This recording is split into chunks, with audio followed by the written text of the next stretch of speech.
Dentro del tema de máquinas eléctricas, hoy voy a explicarles temas sobre el motor serie y el motor compuesto, que son motores de corriente continua o corriente directa. Vamos a hablar entonces del motor serie, cómo se arranca el motor, sus ecuaciones, cómo se controla la velocidad y un ejemplo de cálculo. Y luego el motor compound o motor compuesto, que es un motor serie paralelo. Vamos a ver sus curvas y también un ejemplo de cálculo. Este es el motor serie, se identifica porque el bobinado de campo, el que produce el campo magnético, está en serie con el inducido o la armadura. Este va a ser la corriente de armadura o de inducido, y este es el voltaje que se aplica. Entonces, aquí lo importante es que esta corriente que va por las bobinas de campo magnético es la misma corriente que pasa por la armadura o por el inducido. El par es igual a una constante, o sea, es proporcional al flujo magnético y a la corriente de armadura. Quiere decir que cuando aumente el flujo o la corriente, pues va a aumentar el par, o sea, el torque, que es lo mismo. El par es de tipo parabólico, porque depende de la corriente y el voltaje además depende de la corriente, o sea que el par depende de la corriente al cuadrado. O sea, esto es parabólico. En cambio, la gráfica de la velocidad de los RPM va hacia abajo.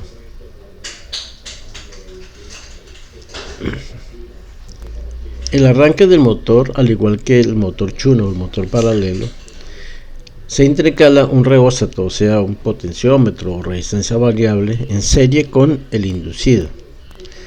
Esta resistencia se reduce gradualmente cuando el motor adquiere la velocidad. Las curvas características de este motor serie, pues el par o torque es K por phi por la corriente de armadura, o también corriente de armadura al cuadrado. ¿Por qué? Porque el flujo magnético depende de la corriente, entonces depende dos veces de la corriente, por eso es corriente al cuadrado y por eso su curva es parabólica. Y la velocidad en RPM, pues es el voltaje de aplicado menos el voltaje que cae en el inducido sobre K por phi. Bueno, o puede ser esta otra fórmula haciendo reemplazos, ¿no? Porque K por phi depende de la corriente, esto es otra constante sobre la corriente de armadura. Entonces se puede utilizar esta ecuación o esta otra ecuación. La rotación, ¿cómo se invierte? Obviamente cambiando la dirección de la corriente, ya sea en el bobinado de campo que está en serie o en el inducido. Y el control de velocidad también se puede variar cambiando el voltaje del motor SOA y colocando un reóstato en serie con la bobina de campo. Entonces es obvio que al aumentar la corriente va a aumentar la velocidad. También está la otra opción de colocar un reóstato en paralelo. Entonces ahí tenemos estas dos opciones: un potenciómetro o reóstato en serie y un potenciómetro o reóstato en paralelo. Cualquiera de estas dos opciones nos va a variar la corriente de armadura y por tanto la velocidad. Este motor tiene gran par de arranque, ya vimos que depende de la corriente al cuadrado, o sea, tiene un par de arranque mayor al motor paralelo. Pero la desventaja es la que velocidad varía con la carga. Recuerden que el motor paralelo, independiente de la carga, la velocidad es aproximadamente constante. Entonces tiene esta tendencia, bueno para las sobrecargas. Entonces, como el torque es alto, sus aplicaciones, son para montacargas, ascensores, grúas, frenos eléctricos, etc. Miremos este ejemplo. Tenemos un motor de 50 voltios, o sea, su voltaje. Es un motor serie, una resistencia de inducido o de armadura. Y una potencia de salida de 1 caballo a 500 RPM. O sea, esta es la potencia, esto es la velocidad, este es el voltaje aplicado. Me piden allá la velocidad y la corriente si la potencia se sube a 3 caballos. Miremos a ver. Es importante tener en cuenta que el torque es inversamente proporcional al cuadrado de la velocidad. Por tanto, como potencia es torque por velocidad, se puede concluir que la potencia es inversamente proporcional a la velocidad. Obvio. O sea que la potencia es inversamente proporcional a la velocidad. Se plasma en esta relación. Entonces reemplacemos 1 caballo sobre 3 caballos igual a la velocidad que queremos sobre 500, porque omega 1 es 500, P1 es 1 caballo. Despejando la velocidad me da que 500 sobre 3, o sea 167 RPM. O sea, se triplicó la potencia y la velocidad bajó la tercera parte. La potencia de salida de este motor pues es igual a la potencia perdida en el cobre, o sea en los alambres de los bobinados, más la potencia de generación. O sea, la potencia de salida siempre es voltaje por corriente. La potencia en el cobre, pues una resistencia es resistencia por corriente al cuadrado más la potencia de generación.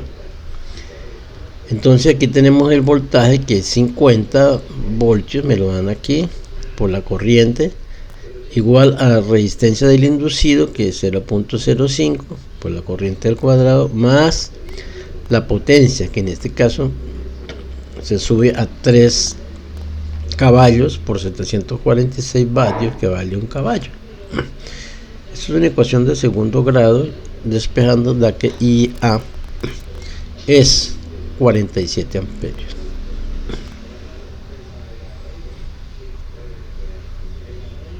En el caso de que la potencia es de un solo caballo, la fórmula es la misma. Despejando da que la corriente ahora es 15.1 amperios. Entonces bajó. Bueno, entonces esta es la forma de calcular potencia y calcular corrientes. Calcular velocidades angulares para un motor de corriente continua serie. Miremos el motor compuesto o compound.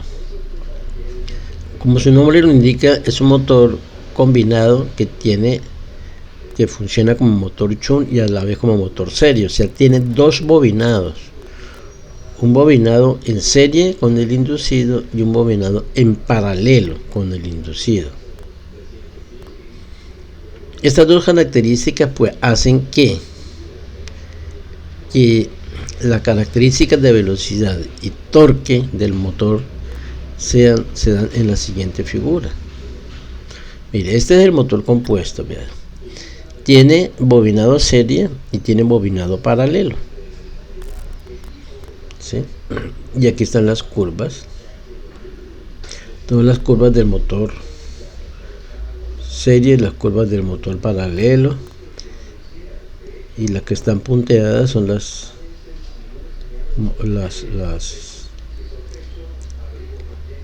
que están punteadas son las del shunt, y estas más gruesas son las del motor compuesto. Bueno, entonces tiene las características, las ventajas de este motor, de que tiene las ventajas del motor compuesto, perdón, las ventajas del motor paralelo, que es que tiene velocidad constante, y las ventajas del motor serie, que la principal ventaja es que tiene un torque elevado, porque recuerden que depende de la corriente al cuadrado. Entonces usa esas dos características y por eso obviamente este es el motor más utilizado. Entendámoslo con un ejemplo. Y la resistencia de armadura, pues, .70, o sea, del inducido, la resistencia de los alambres que están aquí en el rotor o en el inducido. Sin carga, el motor requiere una corriente de armadura de 1.1 amperio. O sea, no tiene nada de carga en el eje y su corriente es 1.1 amperio. Esta corriente que va por el inducido. Y su velocidad es 1000 revoluciones por minuto. ¿Qué se pide? Determinar la potencia y el par de la salida si la velocidad ahora es 952 RPM. Suponer que el flujo del campo magnético es constante. Bueno, sabemos que la potencia sin carga, aquí una potencia es 120 por 1.1, da 132 vatios. La potencia de la pérdida siempre es RA por I al cuadrado, estos datos lo tenemos. La pérdida por rotación, entonces queda estos 132 menos estos .85, aproximadamente 131.2. La fuerza electromotriz, o E sub B, ya sabemos que es su A menos la caída en bobinado del inducido. Todos estos datos me la da el problema, o sea que el voltaje de aplicado es 119.2, pero el voltaje siempre es proporcional al flujo por la velocidad. O sea, aquí se puede despejar K por phi, ¿sí? Y queda el voltaje sobre la velocidad, o sea 119.2 sobre la velocidad, que es 1000 RPM.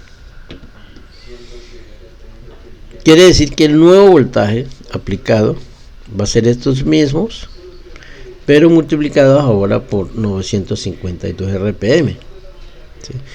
Entonces baja de 120 a 113.5 voltios. La corriente, pues ya sabemos que es voltaje aplicado menos voltaje en el inducido, que está aquí, sobre 0.7 da 9.8 amperios. Su potencia, voltaje por corriente de la potencia. Así que la potencia de salida es la potencia, la nueva potencia menos las pérdidas que nos dieron acá, 131.2.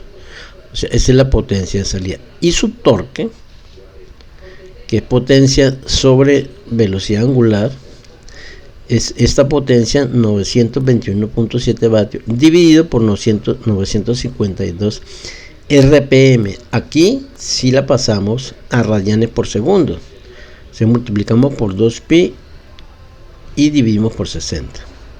Entonces estas RPM se convierten a radianes por segundo, para que el par o el torque me da en newton metros.